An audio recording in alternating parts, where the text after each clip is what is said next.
Freshman in high school, I was living a good life. And then one night, my dad woke me up. He said, "Bruce, wake up. Call the ambulance. Your mother's taking a bunch of pills. We got to get her to the hospital." I was 13. Now at 61, I think I know how my mother might have felt because I too am suffering from depression and anxiety. And then my dad died. He was 92. Both my parents were gone. And the way that I dealt with my depression, anxiety, and sense of loss was I self-medicated. Why was I afraid to ask for that help? I was afraid of the stigma. Why was I afraid of the stigma? Well, consider this. I grew up in Wyoming. I consider myself cowboy tough. I've climbed Devil's Tower twice. I played football in high school and received a scholarship to play college ball. I love to hit. I rode boat. Another reason I was afraid to ask for help is look at what I have. I have a wonderful family. My wife and I have been married for 36 years. We have two beautiful daughters, Madison and Marty, and we're blessed with two brand new grandchildren. Professionally, I'm a CPA and I'm partners in a couple of bars here in Gillette. My biggest fear, however, was the fear of judgment.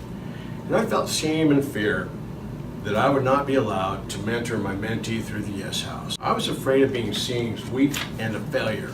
I was a double tough barroom brawler back in the day, and I didn't want to admit any weakness. I reached my absolute lowest point, and I had a nuclear meltdown in the lobby of the Bank of the West.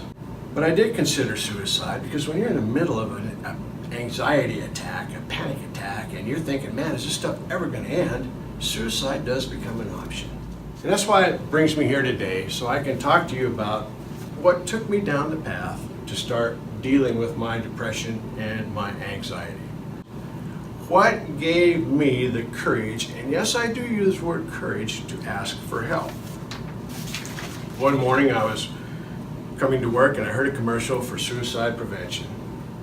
And that day I was feeling particularly broken and depressed, and it resonated with me. I was missing that laid-back, fun Bruce Brown. Where did he go? It would seem like I'd make some progress, I'd take one step forward, but all of a sudden I would take 2 steps back. I needed more than medication, so I started seeing a counselor, and that helped, as it is okay to ask for help. Listen to the people around you for signs of suicide, like talking about being hopeless, helpless, or worthless, or withdrawing from friends and family. Encourage them to seek help by using one of the resources on the screen. If you know someone who is in direct danger because of thoughts of suicide, call 911 now.